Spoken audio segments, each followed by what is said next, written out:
Bonjour, bonjour à toutes et à tous et merci de nous rejoindre pour ce webinaire sur la thématique de la généralisation de la facture électronique à horizon 2026. Vous avez sans doute suivi que les échéances ont été décalées.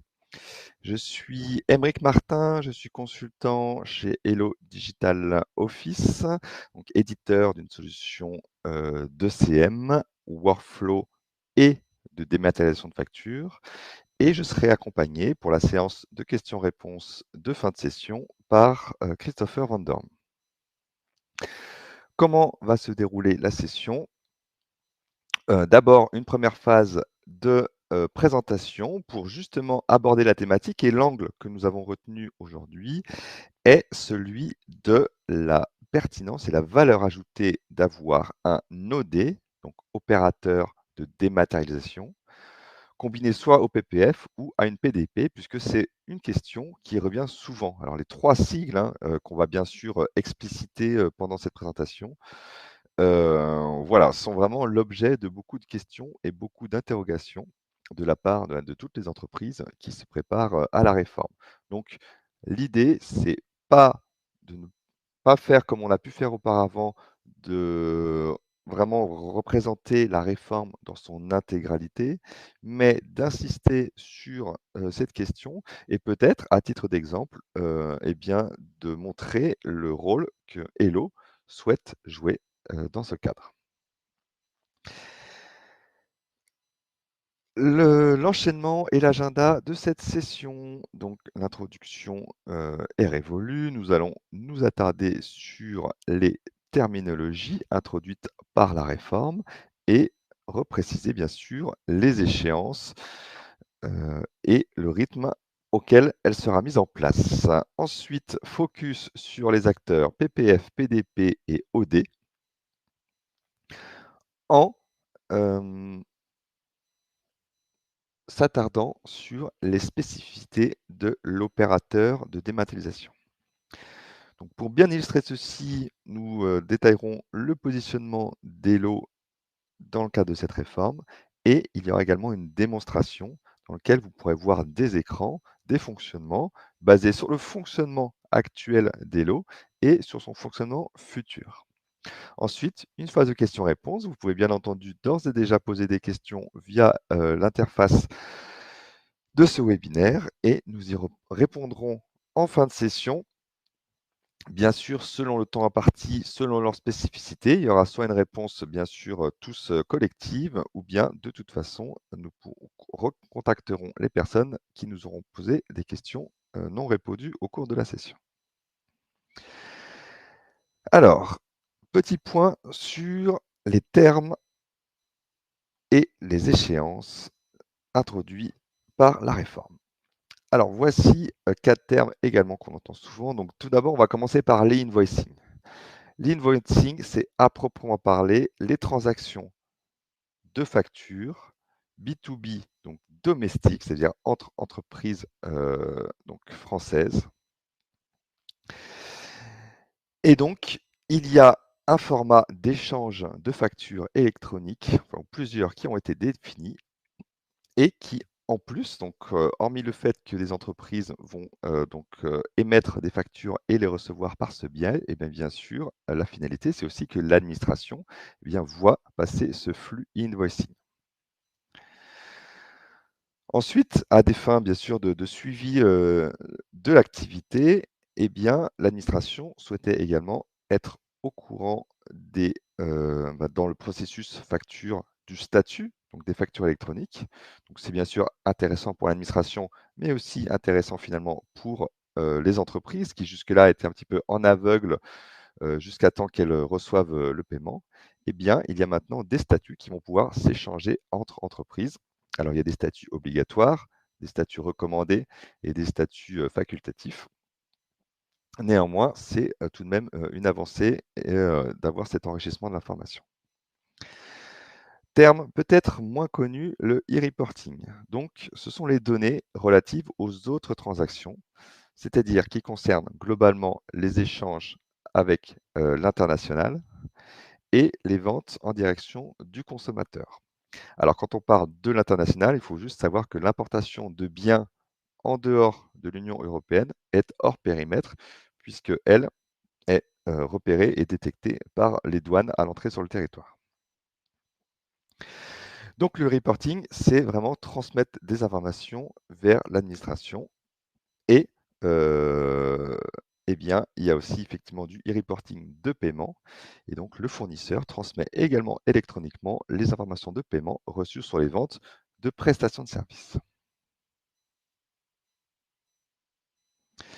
Si l'on se penche maintenant sur le calendrier, alors, la réforme a été décalée. On parlait initialement de 3 échelons, 2024, 2025, 2026, selon qu'il s'agisse de grandes entreprises, de d'ETI ou bien de TPE et PME.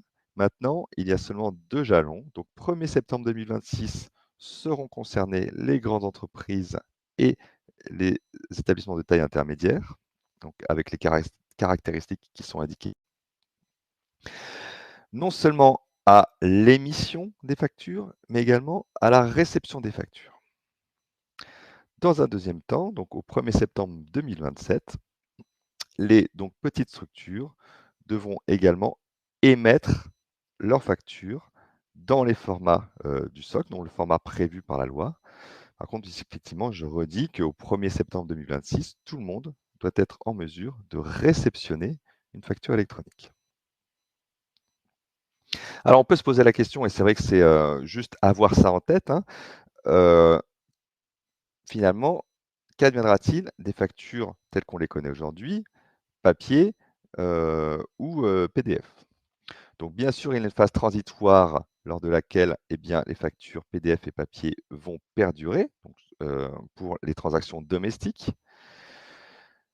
Et puis, bah, avoir en tête que de toute façon, de tels formats, donc non prévus, par la loi, seront toujours, eh bien, réceptionnés depuis l'international. Donc ça veut dire que le les canaux et les manières de réceptionner des factures telles que vous faites aujourd'hui, eh bien, ces canaux seront toujours pertinents à l'avenir.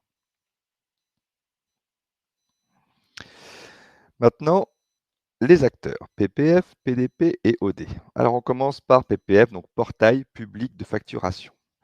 Donc, l'administration a opté pour un schéma en Y qu'on va détailler tout à l'heure, mais cela veut dire que, heu, eh bien, il y a en France un acteur, un portail public, donc le tiers de confiance public, qui va permettre effectivement de concentrer les factures et l'échange des données de facturation et le recueil des données de facturation, donc pour l'administration fiscale. Donc vous pouvez faire le choix de ne travailler uniquement avec le PPF pour émettre des factures et réceptionner des factures. Maintenant, ce n'est pas l'acteur unique. Si vous voulez effectivement transmettre et recevoir des factures, vous pouvez faire le choix d'une plateforme de dématérialisation partenaire. Alors je dis une, mais ça peut être plusieurs, puisque vous êtes totalement libre, pour des raisons qui vous incombent, de choisir une PDP pour émettre les factures et l'autre pour, les réceptionner. Donc on parle ici de prestataires offrant des services de dématérialisation des factures. Donc ils sont immatriculés par l'administration, hein, puisque tout le monde, bien sûr, ne peut pas s'improviser PDP et ne le sera pas. Vous savez qu'aujourd'hui, il y a des PDP qui ont déposé des candidatures et qui donc vont recevoir l'agrément de l'État. Donc cette plateforme de dématérialisation partenaire, elles peuvent bien sûr transmettre directement les factures électroniques à la plateforme de leur destinataire. Donc à une plateforme, hein, bien sûr, il n'y a plus d'échange direct entre deux entreprises, il y a nécessairement des intermédiaires. Une fois qu'on a dit ça, on peut se poser la question de ce que sont les opérateurs de dématérialisation. Eh bien, ce sont des opérateurs offrant des services de dématérialisation de factures, mais ceux-ci ne sont pas immatriculés par l'administration. Ils peuvent, capitaliser sur leur spécificité, leur historique, mais si vous voulez, pour les OD, il n'y a pas de couverture fonctionnelle imposée. Et donc, pour transmettre les factures, eh bien, pour le compte d'un client, ils pourront le faire à destination du PPF ou via une PDP et même chose pour, la réception.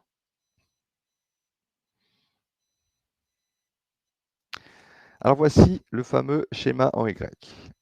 Heu, Au centre, le portail public de facturation. Vous avez vu qu'il y a ici 4 entreprises qui sont positionnées. Donc une entreprise, hem, sur la partie gauche, fournisseur et sur la partie droite, acheteur.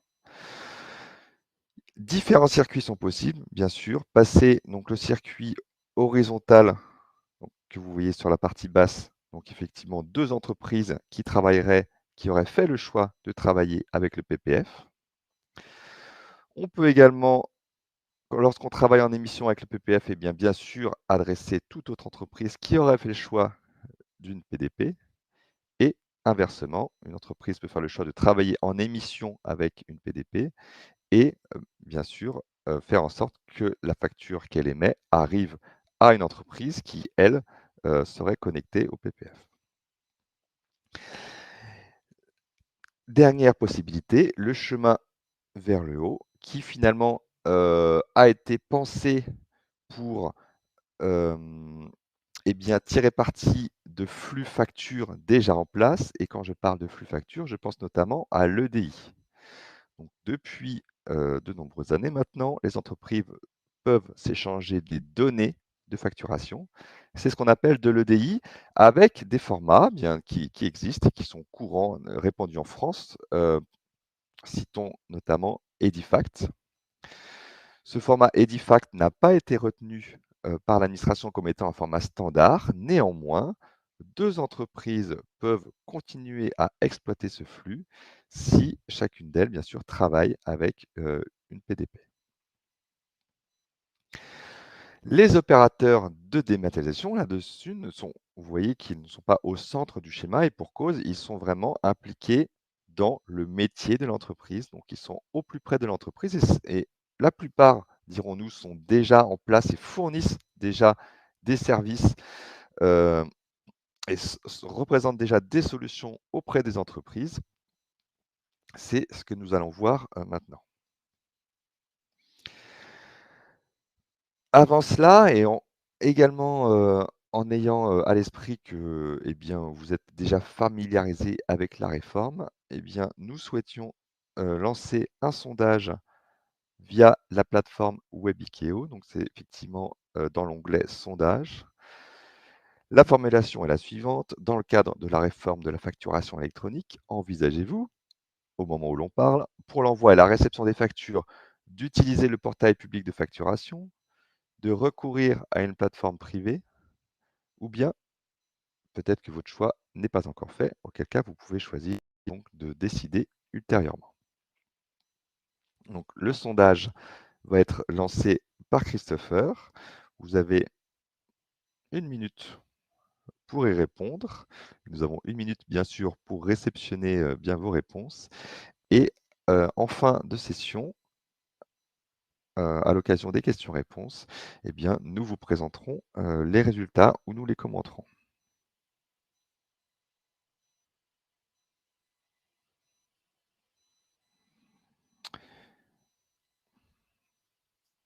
Je reprends le cours de la présentation en abordant les spécificités des opérateurs de dématérialisation. Alors, si on devait schématiser les différences entre, eh bien, vraiment si vous voulez, l'essence même de la différence entre les OD et les PDP. Donc les PDP, vous l'avez compris, viennent plutôt du flux. Donc il y a, beaucoup de PDP qui viennent du monde de l'EDI, et donc effectivement, eux savent très bien transmettre et acheminer des flux. Maintenant, bien dans toutes les entreprises, il y a des solutions de gestion de processus métier ou de documents qui sont en place, et c'est vrai que c'est typiquement ce genre d'acteur qui se positionne en tant qu'opérateur de dématérialisation. Ils se positionnent chacun avec ses spécificités, avec, son historique. Alors, sur ces slides, on a présenté, voilà, tout ce qui pouvait nous venir à l'esprit sur, ben, les flux sortants et sur les flux, entrants. Bien sûr, il y a la connexion, donc aux plateformes pour, recevoir et émettre les factures. mais voilà, pourquoi pas sur le sortant. Bien sûr, le moins qu'on puisse attendre d'un OD sur le sortant, c'est qu'il génère la facture, au bon format, qu'il soit capable, de, d'émettre cette facture avec le bon niveau d'authentification, donc de sécurité avec signature électronique et puis alimenter la piste d'audit fiable qui va bien. Et puis, traiter, les factures refusées, à compléter, aller pourquoi pas jusqu'à, offrir des services en termes de paiement et recouvrement. Sur la facture entrante, c'est tout ce que tout ce que vous réalisez ou tout ce dont vous avez besoin aujourd'hui, c'est-à-dire bien réceptionner, les factures, heu, lancer un processus, d'approbation, donc extraire les informations des factures, faire du rapprochement commande-livraison, aller jusqu'à, l'imputation. Heu, voilà, gestion des cycles de vie, voilà, c'est vraiment ici on a listé, des fonctionnalités qui pouvaient être intéressantes. On va par la suite, développer, les fonctionnalités, adressées par Hello.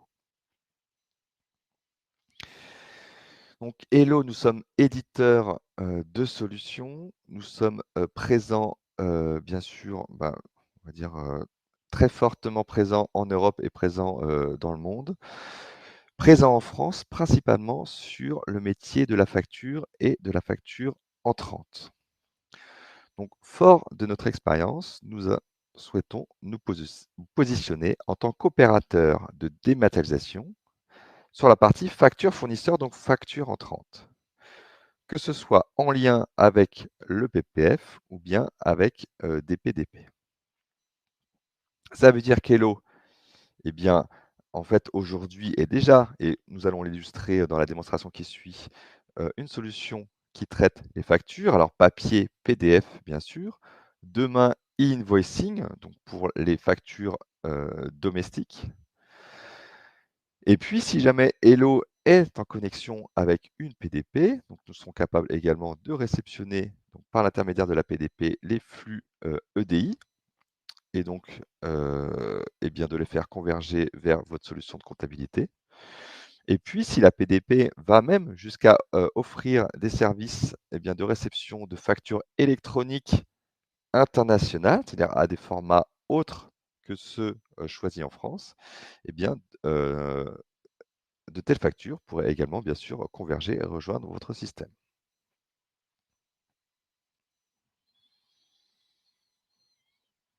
En termes de fonctionnalités, alors bien sûr, c'est de l'import, multicanal. Ce que nous réalisons aujourd'hui, c'est l'extraction des informations sur les factures, extraction automatique, en tête, pied de page, mais également ligne article. Donc demain, ce sera obsolète sur la partie, facture domestique. Néanmoins, quid des factures internationales sur lesquelles ce besoin persistera? Rapprochement commande-livraison et puis, bien sûr, on gère, donc les environnements multilingues, les factures multidevises et multitaux.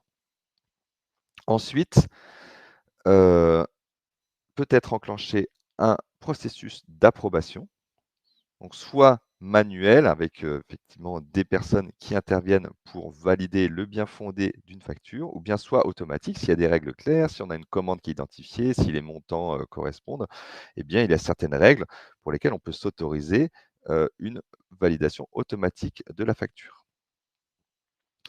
Les contrôles qui vont bien, l'imputation et bien sûr l'export en comptabilité.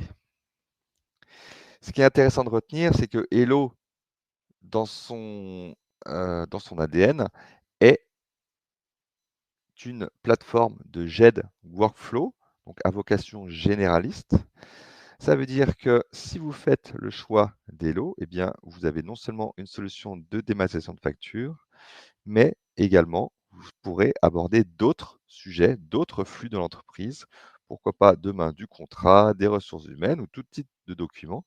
Vous pourrez ainsi capitaliser sur une même plateforme, donc sur un même nombre, enfin voilà, sur les licences déjà acquises pour gérer et centraliser tout à fait autre chose. Voici le processus simplifié de réception de facture. et donc si je vous montre ça, c'est que nous approchons bientôt de la démonstration. Donc avant la démonstration, je vais d'ailleurs importer, eh bien des factures dans mon système. Je vais d'ailleurs le réaliser tout de suite. Donc effectivement, l'import de facture, là, je vais, si vous voulez, simuler le fait que, ben, j'importe des factures, alors soit, PDF, donc là, elles sont nativement PDF, mais ça pourrait être aussi des documents papier que j'ai scannés et donc je vais simplement me contenter d'alimenter un répertoire d'import. Donc j'en prends, voilà, quelques-unes, hop, que je dépose ici pour ma démonstration dans un dossier d'import. Donc 1, 2, 3, 4, 5 factures. Vous voyez que là, voilà, donc je suis en train, d'importer 5 factures qui vont être donc automatiquement, eh bien, transférées vers le système. Donc là, c'est la partie import. Nous avons en arrière-plan un automate qui va réaliser l'extraction des données et qui, le cas échéant, va proposer une saisie soit de correction, soit de confirmation, s'il a un doute sur les informations extraites. Ensuite, nous enclencherons le workflow, effectivement, d'approbation dont il est question. Alors, si je détaille un petit peu ce processus avant la démonstration, donc j'ai parlé d'import donc multicanal, j'ai parlé de numérisation, j'ai parlé de fichiers nativement numériques, et bien sûr que nous savons également importer depuis, pourquoi pas, une ou plusieurs adresses mail, donc en automatique, ou bien, depuis des portails fournisseurs, hein. Ça, c'est des choses qui sont possibles et que réalisent déjà les clients d'Hello aujourd'hui.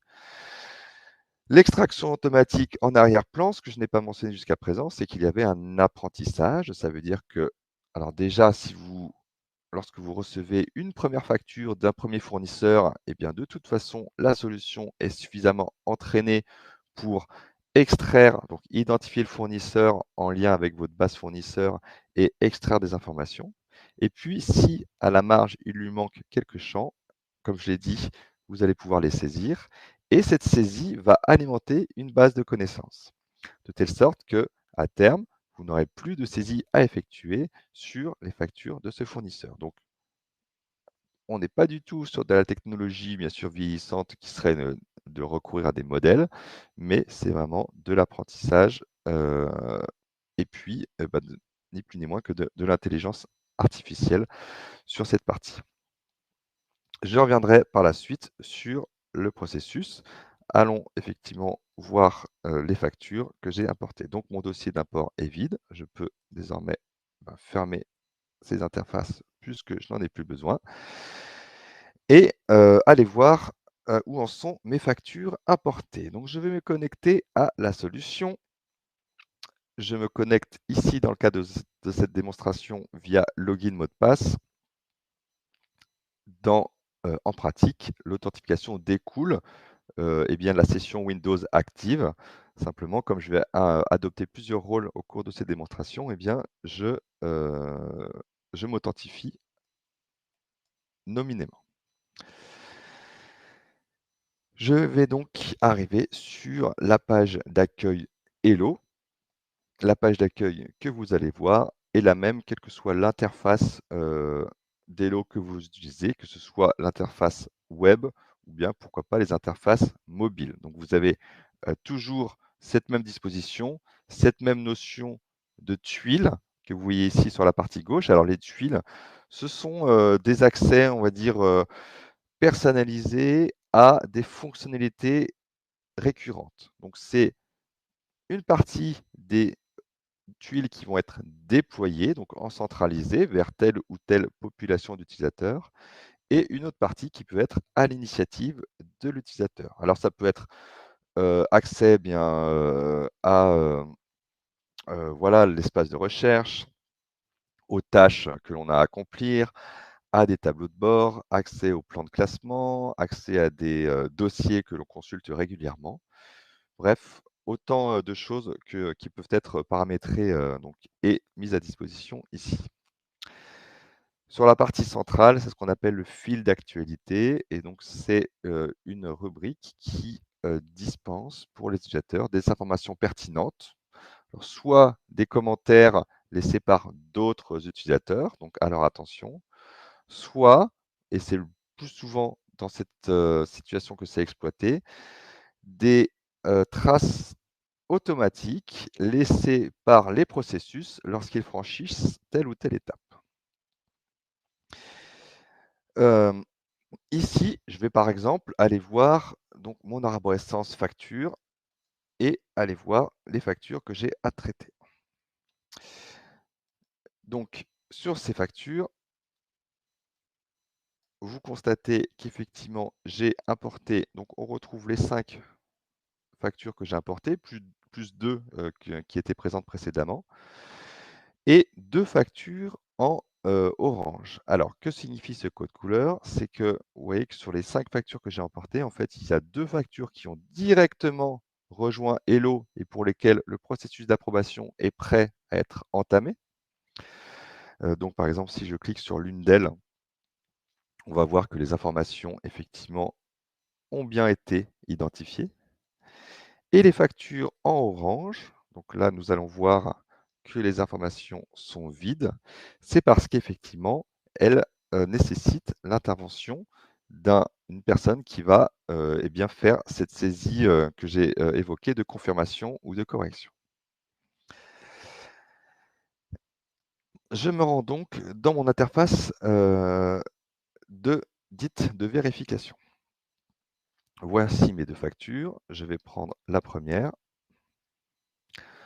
Alors la disposition, bien sûr, est, assez intuitive. Sur la gauche, la facture dans son entièreté. Sur la droite, les champs qui ont été extraits. Les champs en vert ont un taux de confiance, maximal. Il peut y avoir, des champs vierges ou des champs qui restent à compléter. Donc là, ce qui est intéressant sur cette facture, c'est qu'on voit sur les parties surlignées, en bleu que ces informations ont été utilisées pour identifier le fournisseur. On voit, par exemple, donc là, vous voyez que j'ai ouvert la facture, il me positionne directement sur la date. Il me suggère même, donc donc lui, il pense que c'est dans cette zone, il me demande une confirmation. Ceci parce qu'effectivement, vous voyez que la facture commence à dater, puisqu'elle date de 2016. Donc l'idée, c'est que je vienne renseigner l'information. Je vais, donc soit en saisie, ou soit, puisque la couche texte a été reconnue et extraite, simplement en cliquant. Donc dès que je vais cliquer sur la date, eh bien, le champ est renseigné et la facture est dite vérifiée. Et elle disparaît ici de cette pile. Je vais maintenant traiter la deuxième facture. Donc là, vous voyez qu'il y a davantage de sources sur cette facture. Alors, ce que j'ai peut-être pas évoqué, c'est la partie donc reconnaissance du fournisseur, donc qui se base sur votre base fournisseur et c'est ce qu'on appelle une recherche floue, c'est-à-dire qu'on ne va pas se contenter, d'espérer trouver un IBAN ou un numéro de TVA intracom, et d'interroger la base au caractère près, puisque à ce moment-là, ce serait très sensible aux erreurs, mais on va simplement remonter le meilleur candidat et donc ça veut dire que même en cas de coquille de lecture, eh bien, le bon fournisseur aura un score, bien sûr, nettement supérieur aux, éventuels autres candidats qui seraient similaires parce que dans la même ville, parce qu'avec par chance, des coordonnées, bancaires, similaires. Donc le fournisseur a été bien sûr, identifié.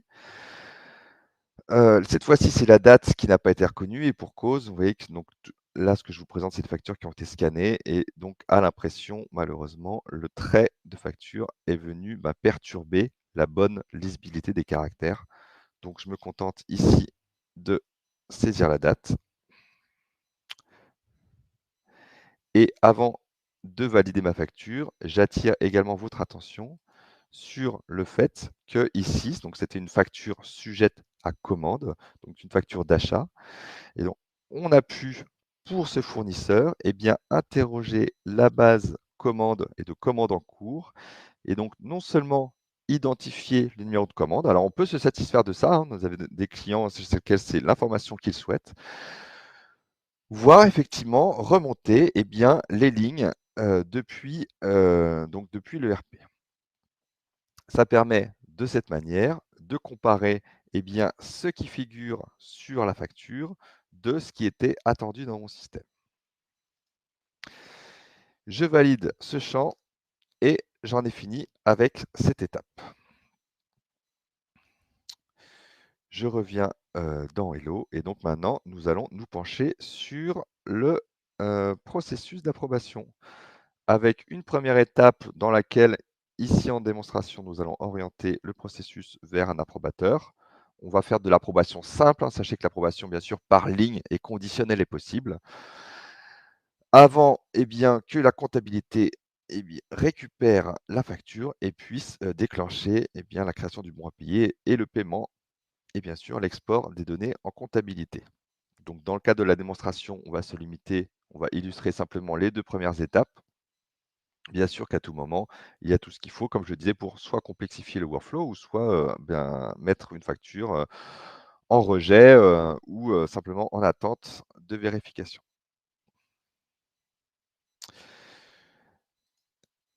Si j'actualise, vous voyez ma bannette de factures entrantes, elles sont désormais toutes, bleues et si je vais sur une des factures, que je citais tout à l'heure, bah, vous voyez que les informations sont remplies. Mais revenons dans la peau de mon, utilisateur qui donc, lorsqu'il se connecte à Hello, s'aperçoit qu'il a effectivement des factures à traiter. Il va cliquer sur ses tâches à accomplir.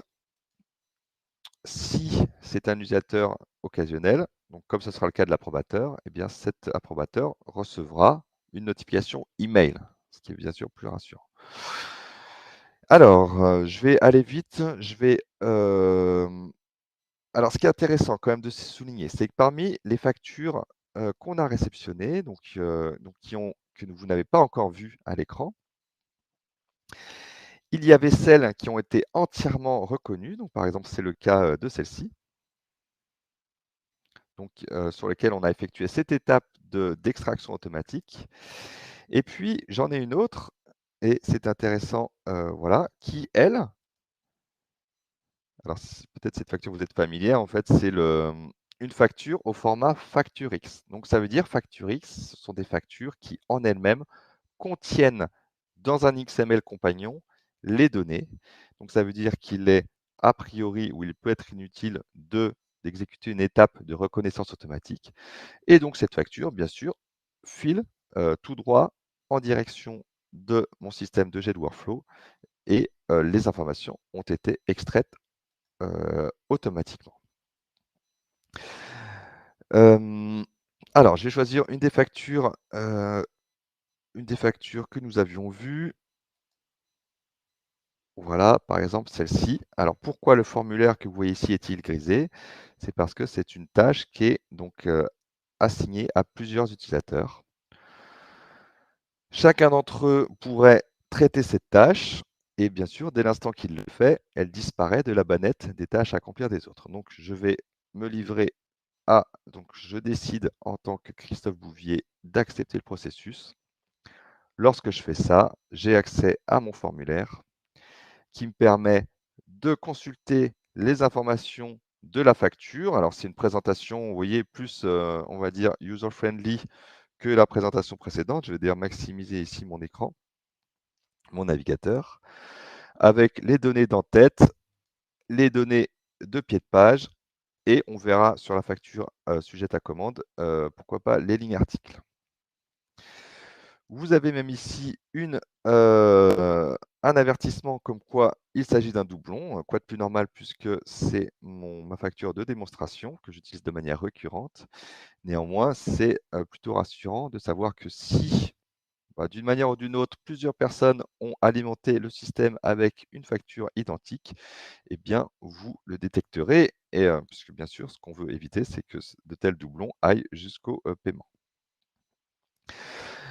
Hem Donc l'idée à cette étape, c'est de pouvoir comparer le document et le formulaire. On peut même, si on souhaite, mettre bien sûr en vis-à-vis, et bien voilà, mettre côte à côte le document et le formulaire. Et puis ici, je vais indiquer, et bien une personne, un approbateur. Donc je vais, choisir Guy Mercier, donc je le fais manuellement. Si vous avez des règles de gestion qui disent que lorsqu'il s'agit de tel, fournisseur, ou voilà, avec tel montant, et cetera, on peut, très facilement, faire enclencher de manière automatique la sélection de tel ou tel approbateur. Je valide cette facture, je l'envoie donc pour approbation à Guy Mercier et je vais prendre ma facture de tout à l'heure qui avait des lignes articles, donc j'accepte de manière similaire le processus. Voilà. Alors ce qui est intéressant ici, c'est qu'on voit bien sûr que,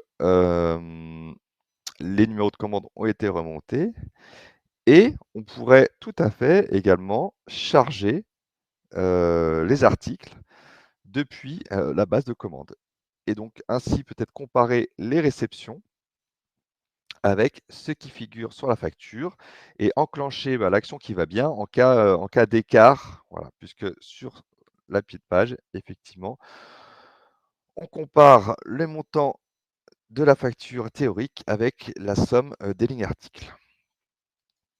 Les lignes articles, vous voyez, sont présentes ici et l'on peut, eh bien, réaliser de l'imputation. Alors ici, dans le cadre de la démonstration, vous avez 2 notions, donc bien sûr le compte comptable et la notion simple de centre de coût.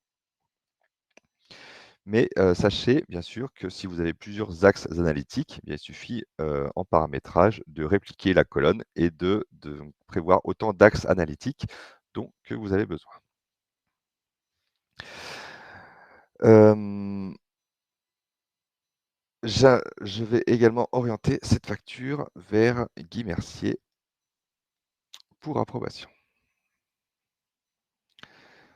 Donc Guy Mercier, de son côté, se connecte et la démonstration touche à sa fin sur cette action.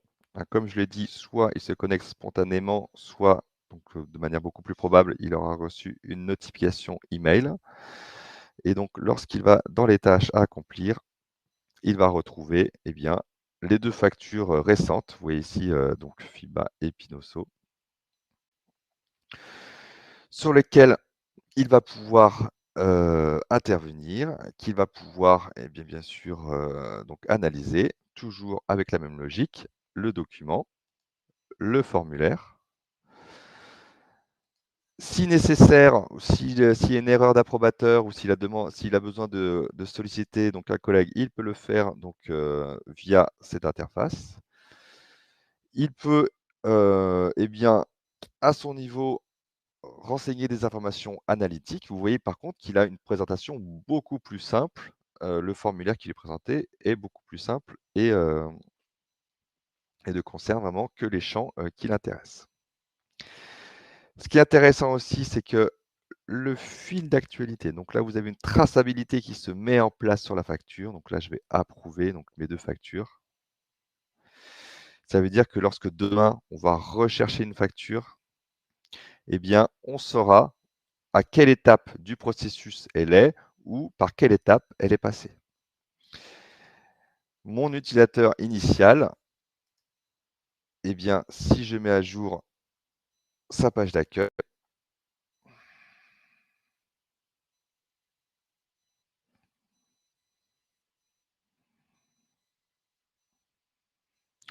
donc vous voyez que mon fil d'actualité s'est alimenté. Donc il sait que les factures qu'il a orientées vers un circuit d'approbation, eh bien, suivent leur cours. Et même si c'est une approbation multiniveau, eh bien, et comme ça, il est informé de l'avancée des processus d'approbation. Pour retrouver une facture ou bien pour savoir un petit peu, pour avoir une vue de là où on est, il y a un tableau de bord qui permet de présenter l'ensemble des factures qui sont en cours de processus, donc qui n'ont pas été, pour lequel le processus n'a pas été finalisé. Avec, vous voyez ici plusieurs facettes en fait, qui correspondent aux différents états de la facture, hein. Il y a effectivement, une notion de statut à mesure que ma facture traverse, donc avance dans le workflow. Et donc dynamiquement, vous voyez que, eh bien, ma liste est filtrée pour me permettre, pourquoi pas, de cliquer sur une facture et de directement aller voir de quoi il s'agit.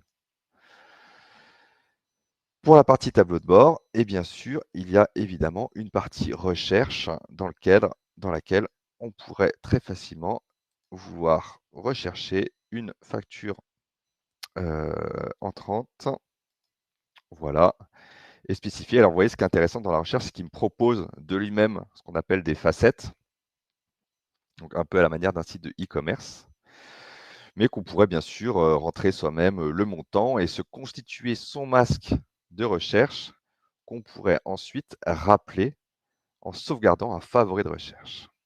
Voilà. Voilà ce que je souhaitais effectivement vous dire. Je vais reprendre la main rapidement pour clore la session. Et pour donc revenir sur les périmètres fonctionnels que vous avez vus, donc je ne reviens pas là-dessus, simplement se préciser et se projeter sur demain. Demain, sur la partie invoicing, il y aura bien sûr la réception des factures depuis portails et plateformes. Avec, pourquoi pas, on a toujours cette technologie d'extraction automatique qui pourra venir, même sur les factures domestiques, aller chercher des informations métiers complémentaires. Et puis, bien sûr, également, le cas échéant, réceptionner les flux qui seraient reçus en EDI via les plateformes de dématérialisation partenaires.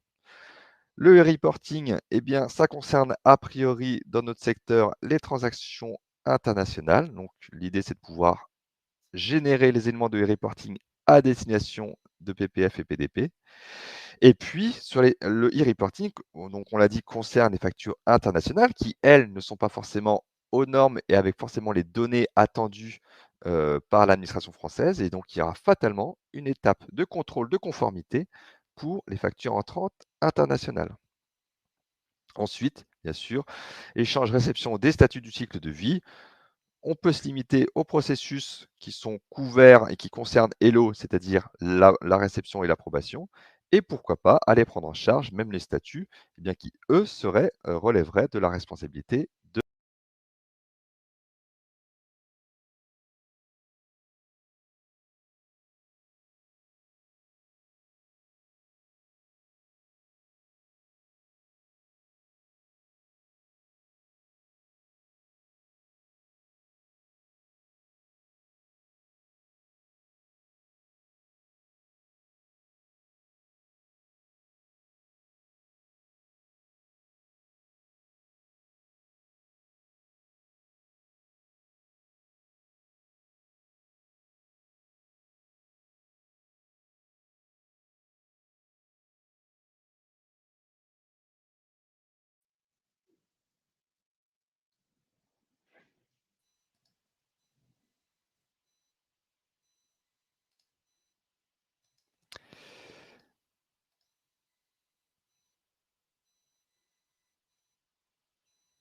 Alors, me voici de retour. Il me semble que j'ai été déconnecté. Oui, très légèrement, oui, effectivement. On a eu une petite minute sans rien. À quel moment, Christopher? Est-ce que c'est utile que je revienne Sur la dessus? dernière diapositive, oui, sur la fin de cette diapositive-là. OK. Donc, je la laisse à l'écran le temps que les personnes voilà, s'imprègnent bien de la diapositive. Et puis, s'il y a des questions, Christopher, eh bien, tu peux me les poser. Sachant qu'il est déjà, je vois 43, donc peut-être voilà, faire une sélection resserrée, si c'est possible. Ouais, bien sûr, pas de souci. Alors déjà, on peut aussi souligner les résultats des sondages Mmh. que tu peux peut-être remettre aussi à l'écran. Je ne sais pas si tu as la diapositive pas très loin. Ah oui, qui était celle-ci? Oui. OK. Et du coup, donc sur la première réponse, donc, qui est d'utiliser directement le portail public de facturation, il y a eu 36% des votes. Mmh. Sur les personnes qui sont déjà sûres d'utiliser et de recourir à une plateforme privée de dématérialisation, il y a eu 9%. Mmh. Et la majorité donc est sur le fait de se OK. décider ultérieurement. Donc là, on a 55% des votes qui n'ont pas encore pris de décision. Je pense aussi que c'est peut-être aussi la raison de leur venue sur ce webinaire, c'est pour les aider aussi à comprendre un petit peu tout ça et voir l'intérêt. OK. Eh bien, merci pour l'information. En tout cas, on voit qu'entre PDF et PDP, a priori, bah, pour la cible des spectateurs aujourd'hui, ça penche plutôt vers le PPF, mais on comprend qu'il y a une large indécision. C'est ça. Alors, au niveau des questions qui ont été posées, la première question qui a été posée, est sur la différence de temps de traitement qu'il peut y avoir entre un opérateur de PDP et le PPF. Est-ce qu'il y a une différence de temps de traitement ou non? Alors, il y en a pas, disons que, les textes et la réforme, eh bien, ne prévoient pas ou ne spécifient pas de temps de traitement. En fait, le PPF, ça va être le creuset, bien sûr, de toutes les factures de toutes les entreprises de France qui vont réceptionner, enfin, qui auront fait le choix.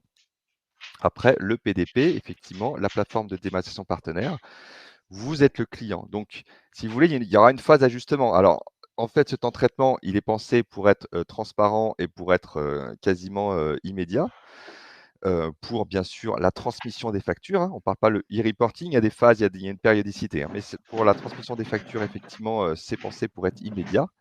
Maintenant, c'est vrai qu'il y a un enjeu technique de dimensionnement et tout ça, bah, est en train de se monter. Donc, de toute façon, aussi bien le portail, public que les plateformes, privées qui sont ou seront, auditées, eh bien, seront sérieuses et offriront des temps de transaction satisfaisants. OK. Il y a une autre question sur est-ce qu'un OD va remplacer un logiciel de comptabilité pour la facture sortante ou ce sont 2 choses différentes? Alors, disons qu'a priori, c'est différent. Alors déjà, la réponse dépend de la couverture fonctionnelle de l'OD. Après, votre comptabilité, donc le logiciel de facturation qui émet les factures. La question que vous pouvez vous Oui, poser, c'est est-ce que lui, il va savoir émettre des factures au format du socle? Auquel cas, ça veut dire qu'il se sera préparé à répondre, à la réforme. Ou bien est-ce qu'il s'agit peut-être d'un éditeur, donc non français ou vieillissant qui ne produira aucune modification et auquel cas vous aurez besoin d'un opérateur de dématérialisation donc sur le sortant pour vous aider, eh bien, à adresser, la réforme. oui, là, c'était un peu dans cet esprit-là puisqu'effectivement ça précisait derrière, pour notamment les petites structures qui font, Mmh. potentiellement encore leurs factures sortantes sous Excel. Donc là, effectivement, on va avoir des limitations par rapport à ça. Des limitations, exactement. Sachant que, il y aura une phase transitoire dans laquelle vous pourrez, alors soit créer une facture, soit importer une facture PDF dans le PPF et le PPF se chargera de la, transformer au format du socle. C'est une phase transitoire, vous devrez néanmoins donc à terme, avoir une solution pour émettre directement des factures au bon format. Tout à fait. Hem, alors les PDF ayant vocation à disparaître, quel format de réception allez-vous gérer?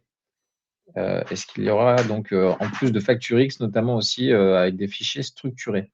Tout à fait. Donc les formats prévus, par la loi, donc dans les formats ce qu'on appelle les formats du socle, donc FactureX qui est PDF pour XML, donc sur quoi ne porte pas votre question.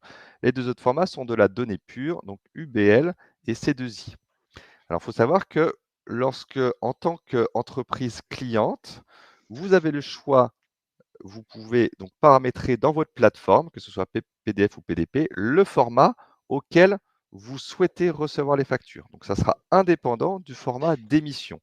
C'est-à-dire, vous souhaitez avoir du FactureX, eh bien, vous pouvez le paramétrer. Maintenant, les opérateurs de dématérialisation sont prêts et seront prêts à accueillir donc ces 3 formats et pourquoi pas, donc ça fait partie effectivement, des enjeux, proposer ce qu'on appelle un lisible, donc reconstituer si vous voulez un visuel, papier ou PDF, quand bien même il s'agirait de formats, structurés de données pures. Il y a une dernière question Mmh. sur, est-ce qu'on a une idée de ce que cela coûterait de contacter un OD ou PPF ou un PDP? Alors PPF, ça sera gratuit Il est bien entendu très difficile, de vous répondre sur la partie OD et sur la partie, PDP. 2 raisons pour cela. La couverture fonctionnelle, puisque vraiment sur ces parties, chaque acteur, bien sûr, va proposer un minimum, mais peut en plus proposer de la valeur ajoutée, donc qui sera valorisée à des niveaux de prix différents. Et la deuxième raison, c'est que, vous voyez, on a basculé maintenant sur l'horizon 2026. Donc là, au moment où on parle, on est en 2023. Donc il est certain que les différents acteurs du marché vont aussi, forcément, va y avoir une phase d'alignement ou de positionnement, des pricing. Et donc, voilà, ces notions-là vont bouger dans les mois, dans les mois à venir. Oui, après c'est vrai que si on essayait d'établir plus ou moins un classement, donc c'est vrai que le moins cher serait effectivement de travailler avec le PPF, mais on va être limité plus ou moins par rapport à la volumétrie qu'on va pouvoir traiter s'il y a beaucoup de manuels. Et après, un OD potentiellement serait, je pense, moins cher qu'une PDP, étant donné Oui, qu'une PDP doit avoir une plateforme en ligne à maintenir et donc forcément des coûts liés à cela. tout à fait. Si vous n'avez pas le besoin d'avoir, donc une PDP, si l'OD est suffisant, il sera effectivement moins cher parce que vous aurez choisi une couverture fonctionnelle qui vous correspond et il n'y a pas, voilà, toute la lourdeur du processus que sont en train de connaître aujourd'hui les PDP, pour s'immatriculer, hein. Oui, tout à fait. Après, par contre, dans les PDP, dans les OD, je pense qu'il peut y avoir pas mal de différences étant donné que les OD n'ont pas d'obligation sur les fonctionnalités Tout à fait. qu'ils doivent mettre à disposition et donc là, ça va vraiment dépendre aussi des services qui vont être Mmh, proposés par les différents OD. mmh. Tu disais que c'était la dernière question, Christopher. Est-ce que sont clos, là-dessus? Oui, je pense qu'on peut clore effectivement là-dessus. S'il y a d'autres questions, après, on pourra à la limite revenir directement, vers les personnes. Très bien. Eh bien, merci à toi et encore une fois, merci à toutes et à tous. N'hésitez pas, si vous avez des questions, à, bien aller sur le site de Hello Digital Office et puis, à suivre, bien sûr, nos chaînes Webikeo ou YouTube. Bonne journée à vous et bonne continuation. Merci.